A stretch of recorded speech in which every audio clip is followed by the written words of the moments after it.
Halo, selamat pagi adik-adik semuanya. Selamat pagi, Selamat Pak. pagi, Pak. Selamat pagi, Pak. Selamat pagi. Selamat pagi, Pak. Bagaimana keadaan sehat-sehat semua kah? Sehat. Sehat, Pak. Sehat, Pak. Sehat. Oke, sebelum kita memulai pelajaran kita hari ini, saya meminta salah satu dari kalian untuk memimpin kita dalam doa. Saya meminta adik Dikta, silakan. Pak Guru dan teman-teman, sebelum memulai dengan kegiatan kita pada hari ini, marilah kita siapkan hati dan batin kita untuk berdoa. Saya pandu doa ini sesuai dengan keyakinan saya, itu agama Katolik. Marilah berdoa dalam nama Bapa. Selamat pagi Allah Bapa di dalam kerajaan surga, Bapa, Putra dan Roh Kudus. Segala puji dan syukur kami panjatkan kehadirat-Mu, karena begitu besar kasih dan perlindungan-Mu, kami dapat bertemu melalui aplikasi Zoom untuk melakukan pembelajaran bahasa Indonesia pada pagi hari ini. Bapak, kiranya Engkau menuntun dan memberkati kami, agar pelajaran ini boleh berawal dan berakhir dengan baik. Semua doa dan harapan ini kami sampaikan kepadamu melalui perantaran Kristus Tuhan kami. Amin. Bapak, Oke, terima kasih Dikta. Nanti pada hari ini kita akan belajar mengenai memahami isu terkini lewat teks editorial. Khususnya kita membahas mengenai kaidah kebahasaannya. Nah, sebelum kita memasuki inti pembelajaran hari ini, siapa yang masih ingat materi kali lalu mengenai struktur teks editorial? Silakan, Arum. Jadi struktur teks editorial itu ada 3. Yang pertama itu tesis atau pernyataan pendapat, terus argumentasi, dan yang ketiga itu penegasan ulang pendapat. Penegasan ulang pendapat.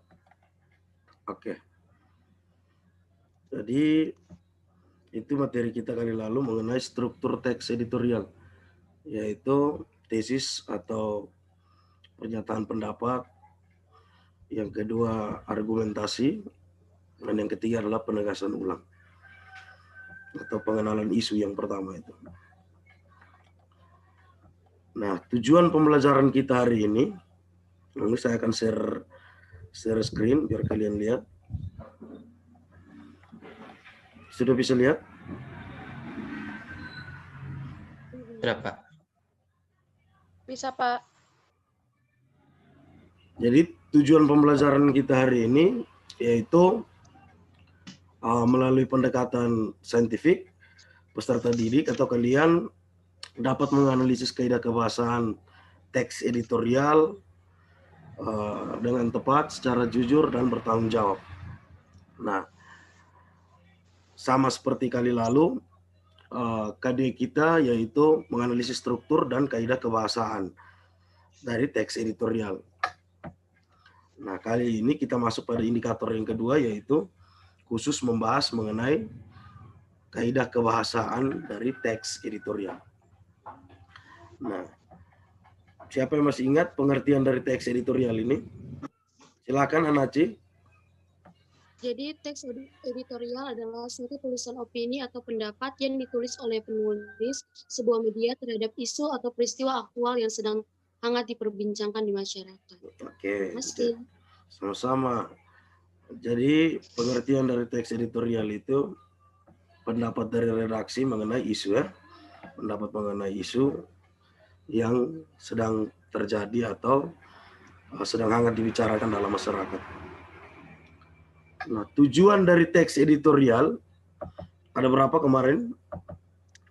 Ada 2. Ada 2. Apa-apa saja? Jadi yang pertama itu mengajak pembaca untuk ikut serta memikirkan isu aktual yang sedang diperbincangkan. Dan yang kedua itu pandangan redaksi terhadap isu yang sedang diperbincangkan. Ya, jadi yang pertama itu redaksi memberikan pendapat, yang kedua yaitu memberikan sebuah pendapat dari redaksi dan mengharapkan agar masyarakat juga turut ikut berpikir terhadap isu atau masalah yang sedang hangat diperbincangkan itu. Nah, jadi struktur teks editorial itu yang kali lalu kita bahas, yaitu ada 3. Yang pertama pengenalan isu atau tesis, atau pernyataan pendapat mengenai isu itu. Yang berikut yaitu argumentasi atau pendapat dari redaksi, di mana disertai dengan data atau fakta yang ada di lapangan. Nah, yang ketiga yaitu penegasan. Nah, penegasan ulang di sini biasanya berupa kesimpulan, saran terhadap sesuatu yang hendak dilakukan oleh atau saran dari redaksi kepada misalnya kepada pemerintah atau kepada pihak tertentu untuk bisa menyelesaikan masalah yang sedang diangkat itu. Nah, jadi kita akan membahas mengenai kaidah kebahasaannya. Jadi saya harap kalian bisa cermati contoh teks berikut ini yang ada dalam buku kalian. Contoh teks yaitu kado tahun baru 2014 dari Pertamina. Nah, kalian bisa mengamati teks ini. Kelihatan di layar kalian? Kelihatan, Pak. Kelihatan. Bisa dibaca dengan jelas ya? Bisa, Pak. Nah, Pak. jadi di situ saya ada memberikan tanda, ada yang saya bold warna hitam, ada yang warna biru. Artinya ada sesuatu yang berbeda dalam teks itu. Bisa kalian lihat, ya? Bisa. Coba silakan Indra membaca paragraf pertamanya. Kado tahun baru 2014 dari Pertamina. Pertamina mengirim kado tahun baru 2014 yang pahit kepada masyarakat. Menaikkan harga LPG tabung 12 kg lebih dari 50%. Akibatnya sampai di tingkat konsumen harganya menjadi 125.000 hingga 130.000, bahkan di lokasi yang relatif jauh dari pangkalan mencapai 150.000 sampai 200.000 rupiah. Oke, silakan Benedikta sambung. Sungguh kenaikan harga itu merupakan kado yang tidak simpatik, tidak bijak, dan tidak logis. Masyarakat sebagai konsumen menjadi terkaget-kaget karena kenaikan tanpa dilalui sosialisasi. Pertamina memutuskan secara sepihak seraya mengirimnya dengan alasan yang terkesan logis.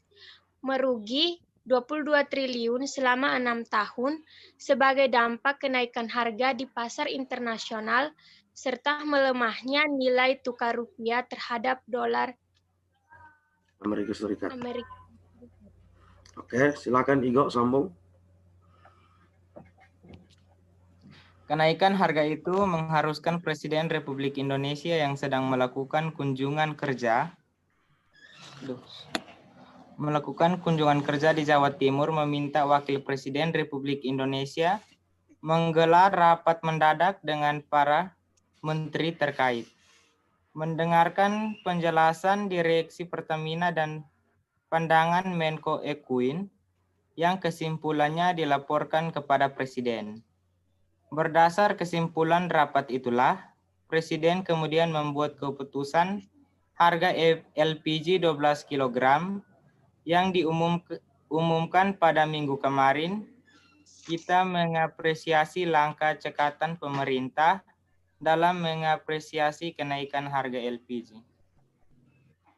Oke, sambung Wiga, silakan.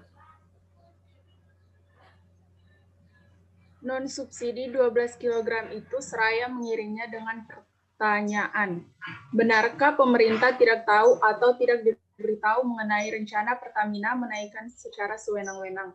Pertamina merupakan perusahaan negara yang diamanati undang-undang sebagai pengelola minyak dan gas bumi untuk sebesar-besar kemakmuran dan kesejahteraan rakyat. Rasanya mustahil kalau pemerintah, dalam hal ini Menko Ekuin dan Menteri BUMN tidak tahu, tidak diberitahu secara serta tidak dimintai pandangan, pendapat, dan pertimbangannya. Ya, silakan Indra. Kau lagi. Kalau dugaan kita yang seperti itu benar adanya, bisa saja di antara kita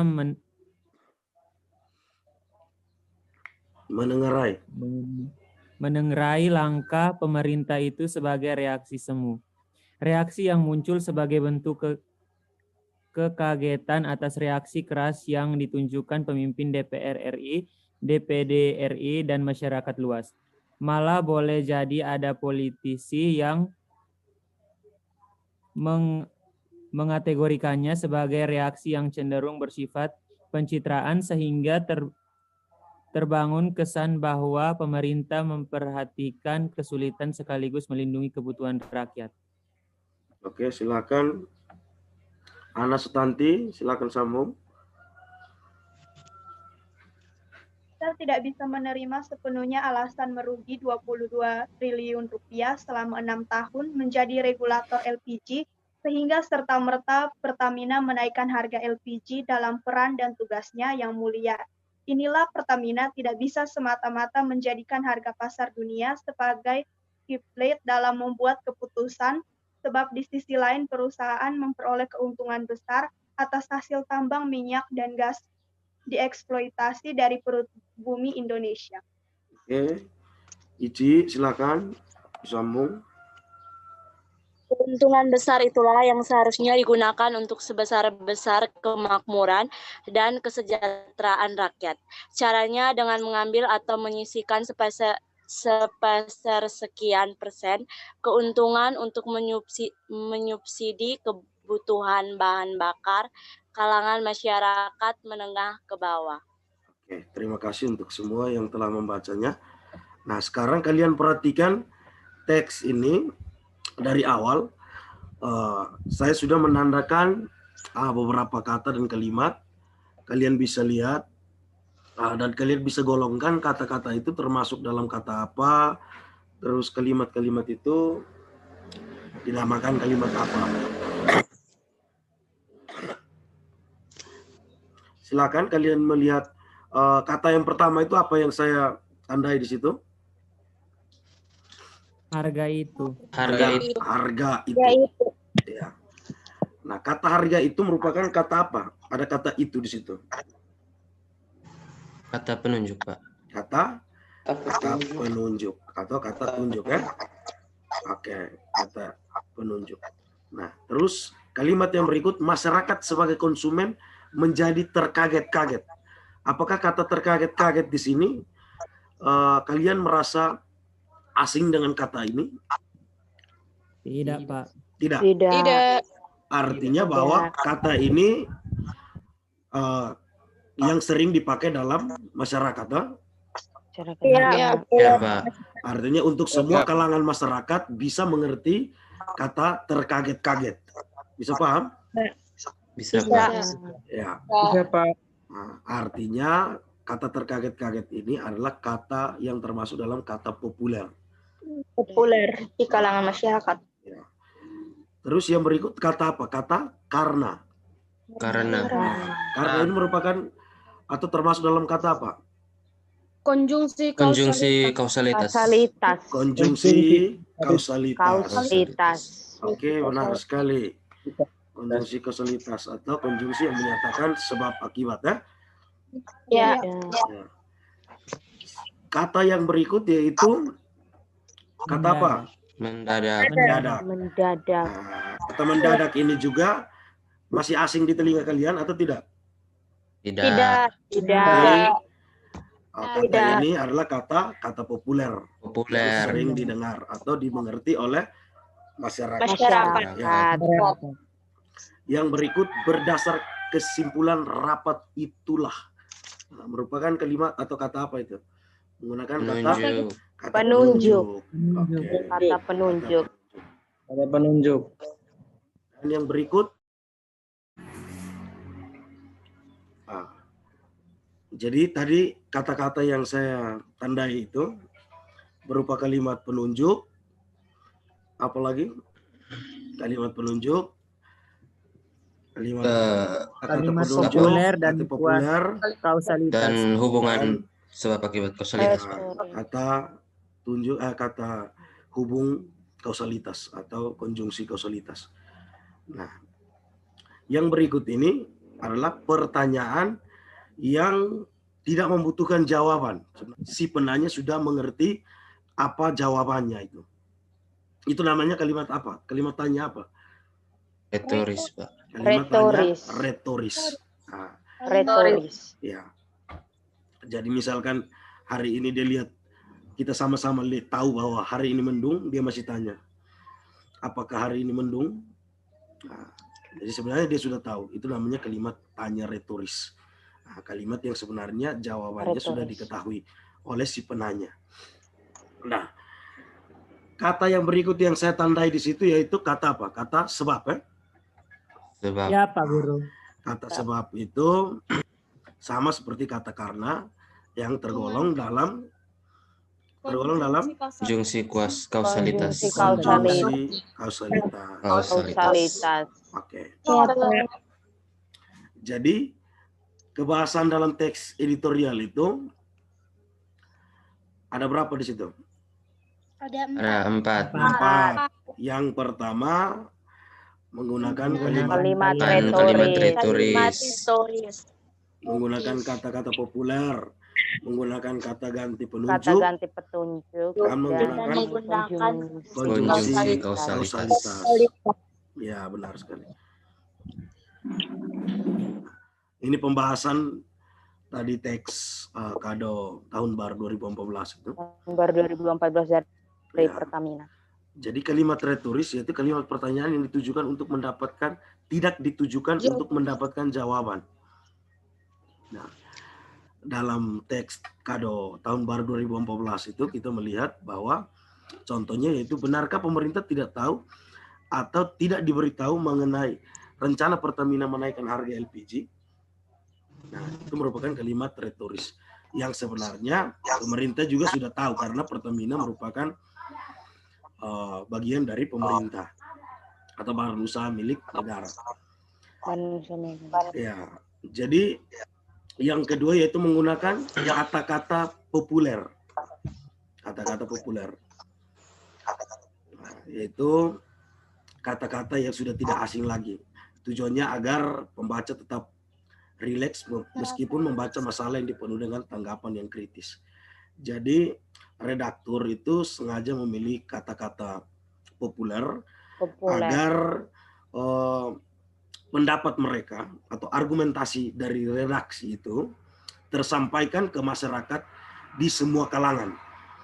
Artinya pembaca editorial ini bisa dimulai dari masyarakat biasa tanpa harus berpendidikan tinggi. Jadi mereka memilih kata-kata yang populer, artinya tidak asing lagi bagi masyarakat tersebut. Nah, yang berikut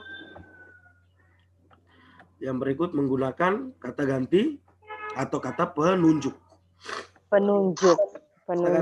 Kata penunjuk ini bisa menggunakan kata tunjuk tempat, waktu, atau hal lainnya, atau keadaan. Nah,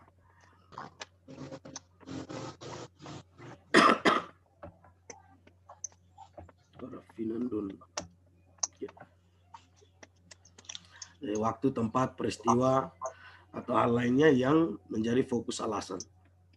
Nah, di dalam contoh teks tadi ada contoh, sungguh kenaikan harga itu merupakan kado yang tidak simpati, tidak bijak, dan tidak logis. Di situ yang merupakan kata tunjuk adalah kata apa itu, Ici? Sungguh. Kata apa? Kata itu. Kata itu. Yaitu merupakan kata penunjuk. Contoh kata penunjuk. Kalimat kedua juga seperti itu. berdasarkan simpulan rapat itulah. Kesimpulan rapat itulah. Nah, jadi kata itulah yang merupakan penanda kata penunjuk.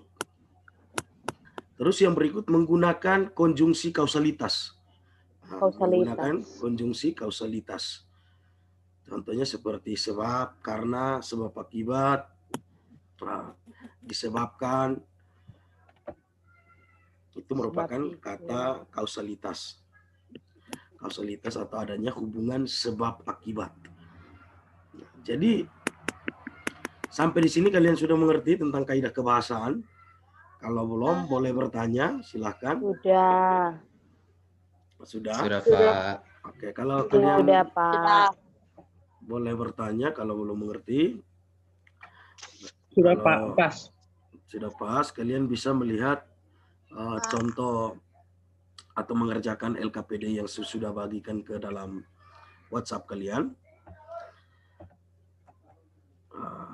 LKPD kalian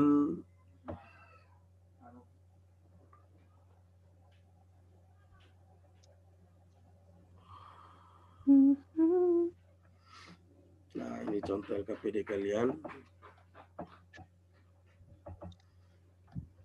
Kalian bisa baca juga tuh di laptop atau HP kalian? Contoh. Bisa, Pak. Bisa. Oke. Teks gonjang-ganjing Omnibus Law harus segera berakhir. Ya, kalian silakan perhatikan teks itu, baca secara cermat sehingga kalian bisa menemukan kaidah kebahasaan yang ada dalam teks itu.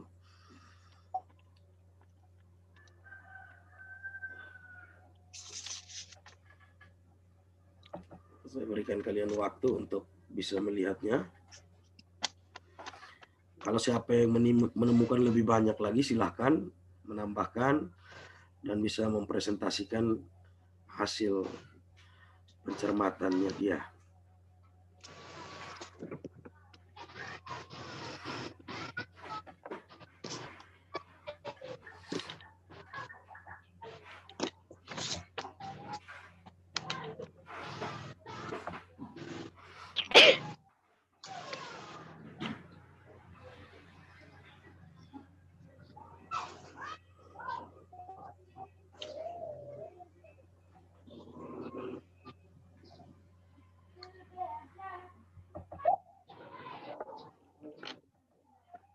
Kami marah. Jadi kalian analisis kaidah kebahasaan yang ada dalam LKPD ini. Sudah ada yang menemukan? Boleh dijawab satu-satu, boleh. Baru temukan satu, bisa langsung dijawab, boleh. Ya, Pak. Sebentar disimpulkan.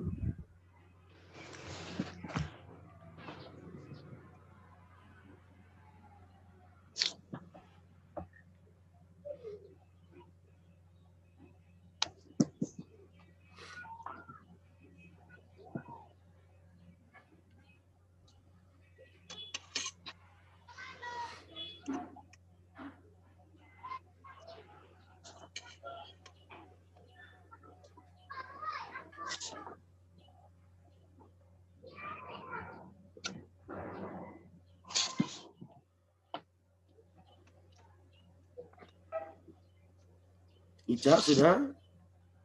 Oh. Arum sudah bisa menjawabnya? Sudah, Pak. Oke, silakan. Di paragraf ke-1, 2, 3, 4, 5.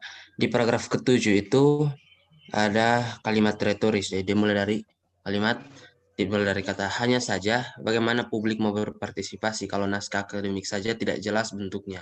Atau mana draft yang tidak jelas, yang mana yang asli, mana yang setengah asli, mana yang palsu, mana draft aktual, mana yang tengah, dan mana yang akhir. Itu merupakan kalimat retoris atau kalimat yang tidak membutuhkan jawaban, pertanyaan yang tidak membutuhkan jawaban. Iya. Setelah itu, apa lagi? Kata populer.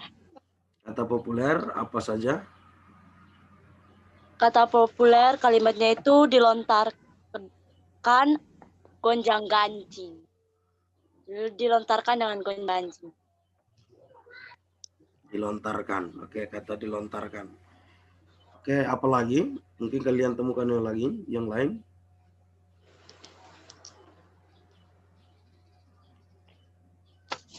Oke, Virgus, silahkan.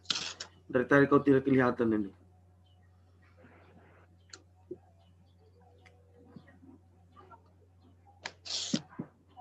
Kata petunjuk. Agak mendekat layar, Virgus, supaya suara agak pas.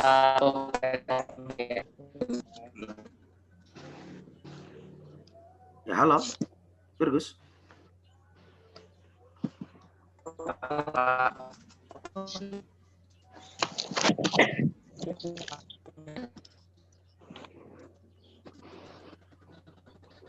Rupanya jaringannya terganggu, Virgus. Silakan Indra. Ya, Pak. Ciri yang kaidah kebahasaan yang berikut dari teks. Kaidah kebahasaan yang berikut itu ini di kata petunjuk. Kata petunjuk. Itu dimulai dari hal ini di hampir seluruh provinsi di Indonesia dan RUU itu disahkan. Oh, ya. Di situ yang menandai kata tunjuk apa, Indra? Ini itu, Pak. Itu. Coba diulang lagi kalimatnya tadi. Kalimatnya itu hal ini ya. Di hampir seluruh provinsi di Indonesia dan RUU itu disahkan. Berarti yang menjadi kata tunjuk adalah kata itu. Ini, Indra. Makanya ini. Kata tunjuk yang ada dalam kalimat yang tadi kau baca itu adalah kata ini. Hal ini. Ya, hal Ini. ini. Ya, Pak. Ya. Kata ini itu menunjukkan sesuatu yang berada di sekitar kita. Kalau kata itu berarti menunjukkan sesuatu yang agak jauh dari sekitar kita. Nah. Terus yang berikut Ya, apa lagi? Ciri kebahasaan yang berikut? Konjungsi kausalitas. Apa itu? Konjungsi Karena kausalitas. itu sama saja artinya seperti mengajari Satu-satu, ikan silakan. berenang. Silakan satu-satu. Siapa? Indra. Konjungsi kausalitas itu karena itu sama saja artinya seperti mengajari ikan berenang sebab mekanisme revisi UU sekaligus itu tidak dikenal dalam UU 12 dan UU 15. Kata apa di situ yang menunjukkan konjungsi kausalitas? Sebab, Pak. Kata sebab, apa lagi? Karena.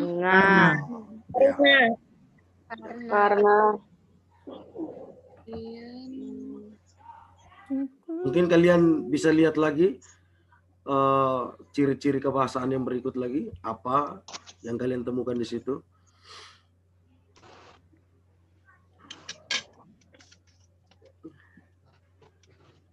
Ica, jangan sampai ada lihat lagi yang lain. Pas. Ya, Pak. Coba silakan. Saya, Pak. Oke, Arum, silakan. Ada di kata terlepas dari itu semua di kalimat di paragraf kedua dari terakhir. Terlepas dari itu semua, di kata itu merupakan salah satu kata petunjuk. Kata petunjuk, terlepas dari semua itu. Oke. Apa lagi?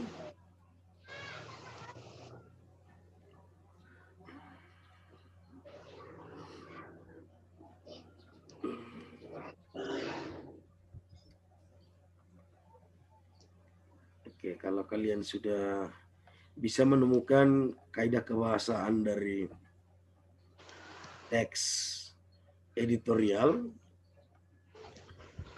siapa yang bisa menyimpulkan pembelajaran kita hari ini? Silakan. Wija atau Anaci, silakan menyimpulkan pembelajaran kita hari ini mengenai kaidah kebahasaan. Kaidah kebahasaan. Kaidah kebahasaan dari teks. Ya, Wija atau Anaci silakan kalian berdua. Dari pengertian sampai kaidah nih Pak? Atau hanya kaidah saja? Boleh, tadi yang sudah kita ulangi dari awal, misalkan pengertian, tujuannya, strukturnya mungkin disebutkan sedikit sampai pada kaidah kebahasaan ini. Baik, saya Pak. Oke, silakan Anaci. Jadi teks editorial adalah suatu tulisan opini atau pendapat yang ditulis oleh penulis sebuah media terhadap isu atau peristiwa aktual yang sedang hangat diperbincangkan di masyarakat. Nah, teks editorial ini memiliki dua tujuan, diantaranya yang pertama, mengajak pembaca atau masyarakat untuk ikut serta memikirkan isu yang sedang terjadi di masyarakat ini. Yang kedua itu, redaksi memberikan pandangan atau opini terhadap permasalahan ini.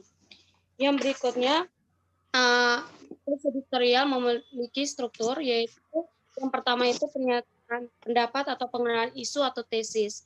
Yang kedua itu penyampaian pendapat atau argumen, dan yang ketiga itu adalah penegasan ulang. Sedangkan untuk kaidah kebahasaan, teks editorial memiliki 4 ciri. Yang pertama itu penggunaan kalimat retoris. Nah, kalimat retoris ini adalah kalimat pertanyaan yang tidak ditujukan untuk mendapatkan jawabannya.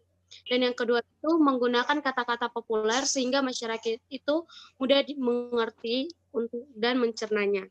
Yang ketiga itu menggunakan kata ganti penunjuk yang merujuk pada waktu, tempat, peristiwa, atau hal lainnya yang menjadi fokus dari ulasan. Dan yang keempat, banyaknya penggunaan konjungsi kausalitas seperti kata sebab, karena, oleh sebab itu, dan lain sebagainya. Terima kasih, Pak. Oke, sama-sama Anaci. Kita beri aplaus untuk Anaci, silakan. Mantap. Anak Lima the best. The best. Nah, jadi pembelajaran kita hari ini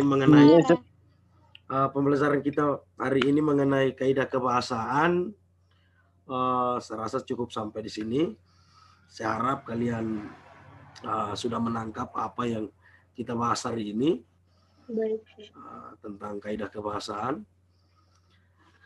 Saya pamit undur diri dari kalian semua. Nanti kita akan bertemu kembali pada pertemuan berikut. Sebelumnya saya meminta salah satu dari kalian untuk memimpin kita dalam doa. Silakan Arun.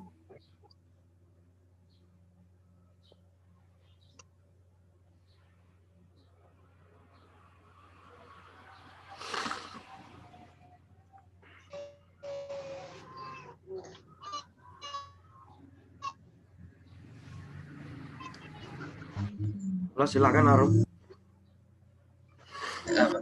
Pimpin doa Pak. Ya. Maaf Pak tadi sinyal kurang bagus. Oke. Jadi Pak Guru dan teman-teman, sebelum kita mengakhiri kegiatan kita pada hari ini, marilah kita menghadap Tuhan dalam doa. Izinkan saya memimpin doa ini sesuai dengan agama keyakinan saya, itu Katolik. Dalam nama Bapa, dan Putra dan Kudus. Amin. Ya Tuhan Bapa dalam kerajaan surga, terima kasih atas berkat dan perlindungan-Mu sehingga sampai saat ini kami dapat mengakhiri pelajaran kami dengan baik. Ya Bapa, ampunilah segala salah dan dosa kami yang telah kami perbuat.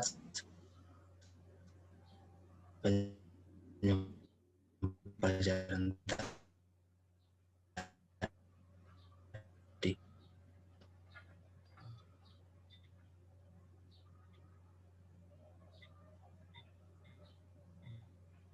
Ya Bapa, mimis baik Yesus Kudus. Amin. Bapa dan Putra dan Kudus. Amin.